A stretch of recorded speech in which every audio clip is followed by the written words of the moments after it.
You're listening to an archived Cabral Concept podcast. After listening to this show, check out the most up-to-date podcasts available at stephencabral.com/podcasts or search directly on iTunes.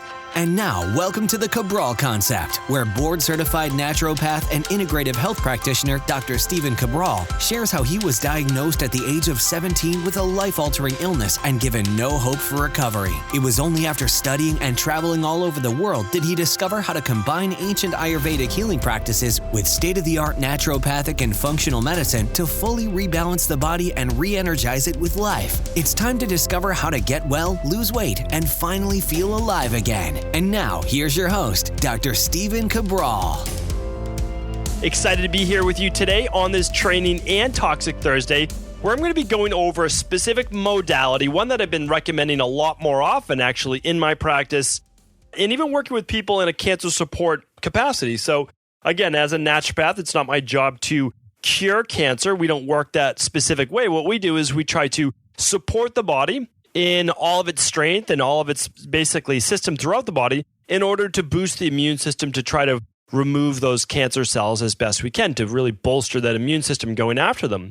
So one of the things that, again, I've been using quite a bit more often, and I should say that this is after years and years of research. So when I first started looking into cancer-based therapies from a natural perspective, and I started really getting deep into the Gerson therapy. I had never heard of anything like it before. This is quite a number of years ago. But I was so fascinated with how Dr. Max Gerson really, this was about to become, the Gerson therapy was about to become the standard treatment for cancer in the United States. And it even went to a vote in the Senate. It was either the Congress or the Senate, I forget. And that it lost by about 7 votes or so. It's pretty remarkable. And that's with all the lobbyists, all these things. And that's because there's quite a bit of research behind it. So if you've never heard about the Gerson therapy before, Gerson therapy or the Gerson Institute or the Gerson way, whatever you want to call it, it's worth checking out. It really is. And what it's doing is essentially putting someone in almost a fasted state. It's looking more towards a vegan diet for cancer. And that's because you've heard me say on previous podcasts, the more protein that we just take in general, the higher our IGF-1 levels, which can increase the size of tumor cells. Now, again, I'm not saying this is a diet to follow necessarily if you don't have cancer, but if you have cancer, well, it's worth looking into, again, because we're trying to lower those levels of IGF-1, and certainly being on a low-protein diet is going to help with that. Again, I'm talking about in regards specifically to cancer, okay? I'm not talking about for everyday life.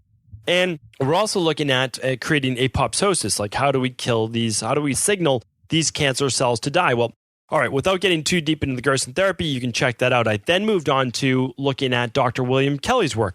And Dr. William Kelly really looked into specifically the bioindividuality and how certain people need certain types of therapy depending on their body type and who they are with cancer. And they used a lot of enzymes, which proteolytic enzymes have been shown now to work amazingly well. And then Dr. Nicholas Gonzalez went and took Dr. William Kelly's work, and he said, okay, how can I take this to the next level? Again, started using a lot more proteolytic-based enzymes, and also with other people's work, started looking at cancer as also a yeast-based or fungal-based issue potentially as well. So we have all these different doctors looking at different theories of cancer. We have another book that came out called Tripping Over the Truth, and looking at cancers, another book looking at cancer as a trophoblast or something that's essentially grown in a specific environment. They're all interesting theories. Here's what I want to tell you though. Regardless of whose theory you believe, we know, because it can be very, very complicated. We know that the human body can begin to heal when it's put into a healing state. And that's what we're going to talk about today. We're going to allow the body and all of its innate wisdom to get boosted in terms of the immune system and doing what it does best. Okay, so one of the ways that we know it does best is taking in a lot more beneficial oxygen or blood flow. Okay, why do we know that? Well, we know for sure that cancer cells cannot thrive in an alkaline-based environment. And when we talk about an alkaline-based environment, we're really talking about a oxygen-rich environment, right? So an oxygen-rich environment is not going to allow for the proliferation of cancer-based cells. So when we're looking at today's topic, which we're going to get into right now, which is sauna-based therapy and potentially just infrared sauna-based therapy, in the ability to kill cancer cells and even work in conjunction with radiation or chemotherapy, I think you're going to see it to be quite beneficial because no matter whose perspective you want to look at, and again, I'm all for just helping people. Like that's the bottom line. And I know that 99% of the time you want to be using natural health-based modalities. But let's say you're someone right now saying, okay, I have cancer. It's been shown that in 90+% of cases that if I do this and this, like chemotherapy or whatever it is, it's been shown to be put in remission or eliminated and not come back in my lifetime or whatever it might be. Okay, and that's the reason you choose that. Totally support you. I understand what you're saying, and I want to work with you on that. So could juicing, like fresh juices like carrot juice and all these great things be a great addition? I think so. Again, you'll always talk with your specialist if you're doing chemotherapy or if you're doing radiation. But another thing to talk with your specialist about is this right now, and that's using infrared sauna as well as just general overall good sauna and heating the body to a state of what's called hyperthermia, okay? Hyperthermia means increasing the heat within the body. So hypothermia would be cooling the body, right? Going out in the cold and getting the body too cold, all right? That might be something more like cryotherapy, which again, can be used in 1 minute, 2 minute, or maybe 3 minute increments. And some people do it multiple times in one day. Well, that's not what we're talking about today. I actually talked a little bit about that on the host call last weekend, but what we're talking about today is exposing the body to high levels of heat, usually above 140 degrees Fahrenheit, okay? Up to maybe 200 degrees. I think that's a bit hot. I don't think that we need to get there. What we're looking at in the actual cancer research, because that's what we're going to stick with today, is getting the body up to about 101 degrees. So it's actually creating your own internal fever. And this is very easy to check, right?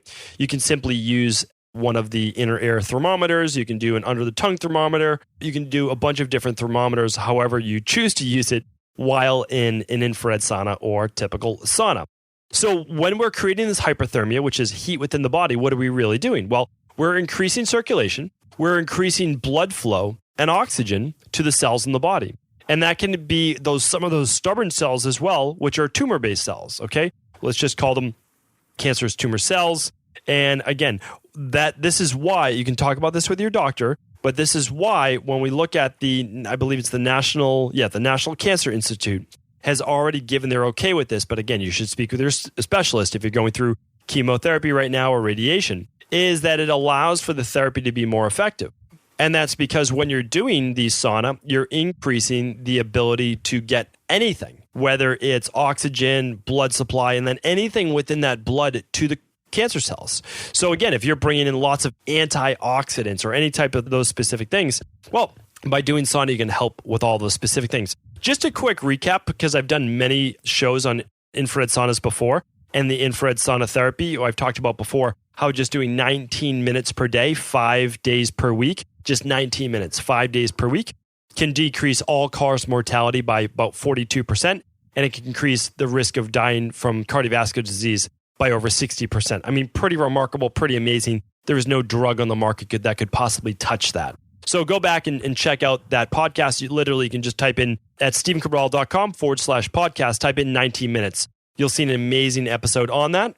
I will try to link that up in the show notes, but simply go to StephenCabral.com/podcast and you'll get all that great information right there. Today's show notes will be over at StephenCabral.com/874. You can check that out there, and I'll link up my favorite saunas right in there as well. I do have a lot of amazing saunas that I do recommend, and a simple, inexpensive home one that I'll be linking up there too that I do have myself. Okay, but in general, when you use an infrared sauna, what does it do? It increases the oxygen that we talked about to all the red blood cells and blood cells in the body, and the body's tissues. One of the reasons I like to do it after my workout, because it can be a little bit exhausting, again, getting in there with that type of heat, is it promotes regeneration and increases healing. So really great for athletes as well. It improves overall cellular metabolism, getting the waste out of the body and then bringing the nutrients in. It improves lymphatic system. So if you're someone that's not able to exercise, well, getting in there to the sauna will actually move that lymphatic system without you even having to exercise. Pretty remarkable, right? Because the lymphatic system is going to drain the waste. So especially when you're going through a detox or you're doing cancer-based therapy, the sauna is going to help to better eliminate that waste from your lymphatic system, okay? In conjunction with just making sure you're doing an intestinal cleanse, or you're getting the good sweating and getting all the waste out of your body in some fashion. That's very, very important. And then next up, we're talking about the body's immune system response when doing sauna. So again, better recuperation. Let's talk about it though from the artificial fever that we're creating, all right? So we're getting the body up to about 101 degree fever. It's not lasting, but it is lasting when we're in there. We're doing something specific to the body, and that's this. We're increasing heat shock proteins. Now, if you've never heard of heat shock proteins, that's what we're talking about today. All right, what are heat shock proteins? This is really, really important. All right, this is one of the reasons why we know that we're able to eliminate and destroy cancer cells from the body. All right, here's what happens.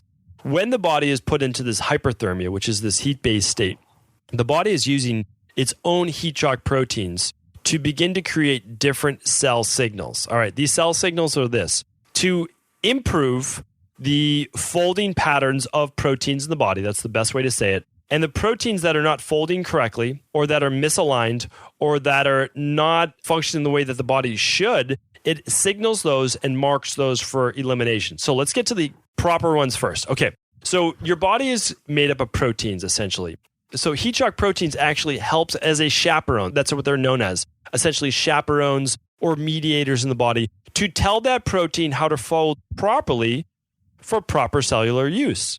And those that are folded improperly, or that are metastatic, or that are growing out of control, it can mark those for elimination by the body. Now, some of those that have grown out of control would be cancer cells, right?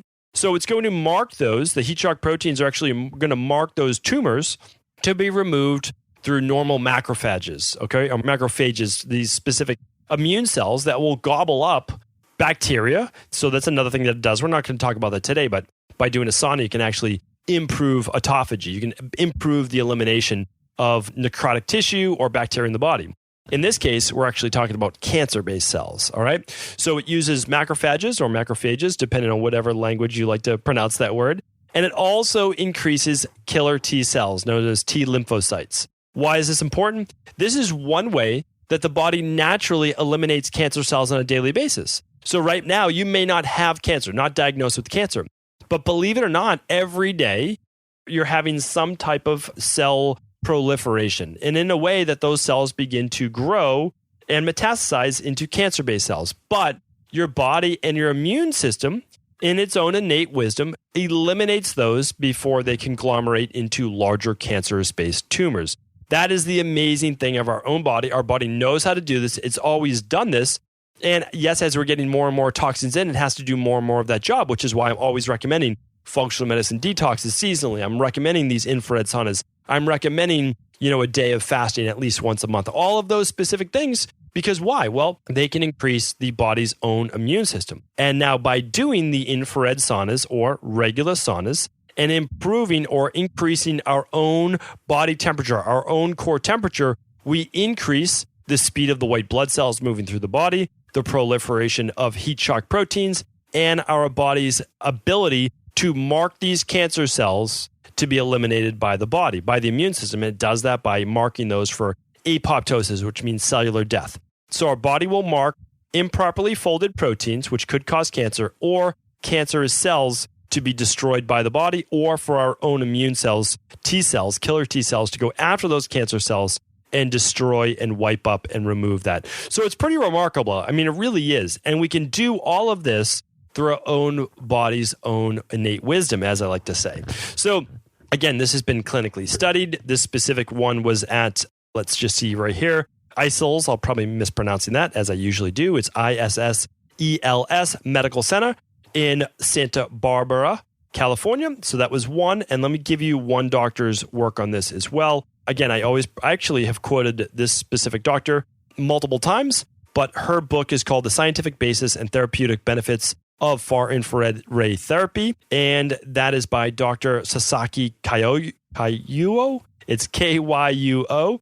And of course, I'm absolutely mispronouncing that as well. But the book, why don't I link that up? I'll link that up today for sure, because I want to give this a lot of credit. And that is called The Scientific Basis and Therapeutic Benefits of Far Infrared Ray Therapy. Okay, Far Infrared Ray Therapy, I've spoken about this before. This is the most popular form of infrared sauna out there. So there's near infrared, there's mid-infrared, which is less commonly known, and then there's far infrared. Far infrared means that it goes deeper into the body. That means 3 to 5 basically millimeters below the skin. And then we have mid, somewhere around 3 millimeters, we'll say. And then the near infrared is just below the surface between the 1 and the 3. So what this allows, and I like saunas that do all of them, which is great to do. And again, I've recommend those and I will recommend them on today's podcast. But far infrared therapy is one of the ones that has been most studied. Again, I think you can get benefit from all saunas in general to get the heat temperature up, but infrared saunas may be able to do even more work. And that's why we use them for many, many years in my wellness center in Boston.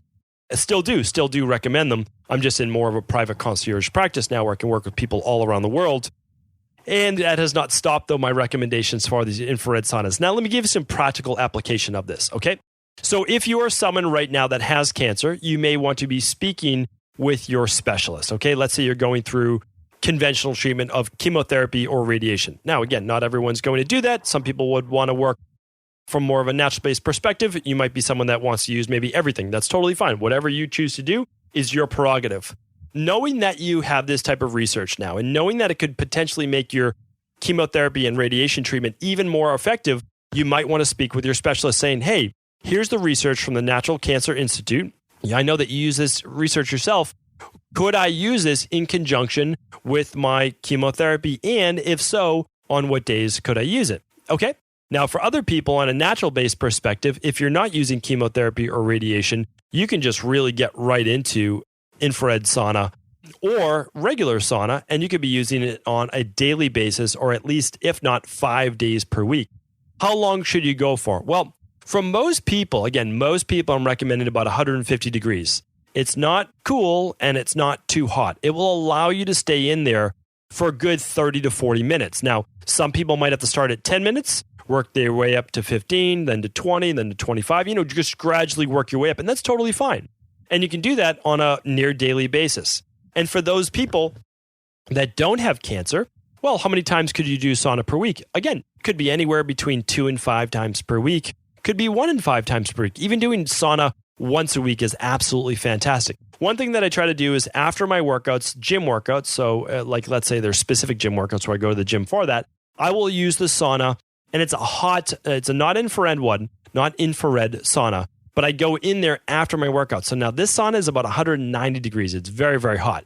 So of course, at 190 degrees, I'm not going to go in for the 30 or 40 minutes that I might for an infrared sauna, which is cooler, about 140, 150 degrees. That allows me to stay in there longer and allows me to get the benefits of the infrared waves. Okay, so there's a difference. A regular Finnish sauna, like from Finland, allows you to go in for a shorter period of time, but is much, much hotter. Okay, so after my workout, I'll typically go in there for 10 to 15 minutes max. It's 190 degrees and my head is in the sauna as well. There's a difference. I'll speak about that in a moment. All right, so that allows me to just go in for a shorter period of time, but get really that heat benefit. It allows for better circulation. I feel that I improve from my workouts faster when I do that. That's why I go in for just 10 minutes to 15 minutes after that, and then I'll go and I'll take a nice shower. It might be an alternating hot and cold shower, depending on how I'm feeling. But again, I'm more of that Pitta Vata, not just constitution, but really we'll call it phenotype, like what my body is in this day and how I live. I'm usually a little more revved up, so I don't need to rev that up even more with colder showers. So what I'll do is, if I do the hot, cold, I actually won't end with cold. I'll end with some heat or at least some warmth, which kind of calms my nervous system. Again, the opposite of that is cold, which would rev up your nervous system. I don't need that. Again, the kapha body type, the endomorphic body type, they could do better with that. I've spoken about hot and cold showers in the past. You can check out my previous podcast on that. So that's what I will do. And then for regular use, if it's just on the weekend, let's just say I'm not going for a big workout, whatever it might be, I actually have a Therasage sauna. I will link that up today at episode 874. And it allows me to keep my head out of the sauna. This is great for people that overheat easily, that have high blood pressure, or that want to stay in the sauna longer and not worry about the capillary restriction or anything like that if you have eye-based issues, etc. Okay, so I will link all of that in the show notes today. I think that's a pretty concise podcast for today. Again, all the saunas will be linked up at stephencabral.com/874. The book by Dr. Sasaki will be in there as well on the sauna benefits. And I'll try to link up some of the previous podcasts as well. If you've not listened to the podcast on the 19 minutes, basically decreasing all-cause mortality and by over 40% and over 60%, for cardiovascular death, you have to check out that podcast. It was a really popular one. It means a lot to me to be able to bring this work to you And remember, once you learn this, then you can say, oh, wow, well, if sauna does this, and fasting does this, and juicing does this, and functional medicine detox does this, you can start to understand that if you put the human body in position to heal, it will heal on its own. That's the remarkable thing. But the problem is we need to remove the waste. We need to remove the toxins and even allow it to get into that position of healing, because we're so bombarded by EMFs. We're so bombarded by pesticides and by plastics and by fluoride and by chlorine that the body it's always just trying to keep up. It's never at a clean slate. So by doing something like the Dr. Ball detox or your favorite functional medicine detox or a day of fasting or a day of green juices or whatever it might be, you're just simply putting less in. You're allowing your body to get to a cleaner state, a state of equilibrium. And at that point, then the body can say, okay, I have less coming in. Again, I've emptied my rain barrel, and now I can begin to heal. That is what it's all about. Please remember that principle, because it is a principle. It really is. It's understanding that until you take away the subtractive method, until you detox, you cannot get to a point that your body then can begin to take over, because right now it's trying to keep up with the onslaught. But when you remove, again, sweat it out through sauna, do things like candida overgrowth protocols, like remove this stuff, remove it from the body. And then, good, when it gets a chance to breathe, it will begin to kill these cancer cells, and you'll begin to really experience the power of anti-aging based protocols. So hopefully this was helpful today. As always, if it was, please do feel free to share it with anyone you believe it could serve. Ever wonder what the best sauna, blue blockers, sleep trackers, wake lights, salt lamps, or other health gadgets are? Or what about the top non-toxic mattresses, sheets, soaps, bath products, toothpaste, and cookware? Or would you like to know the cleanest choices for hemp parts, meal delivery services, supplements, and much more? I personally curated, researched, and now created a resource page of all of my top picks that continues to grow each week. These are the exact products I use in my own life, with my family, in my private practice, and they're the ones I trust. To find out all of my up-to-date recommendations and all the details, simply head on over to stephencabral.com/resources.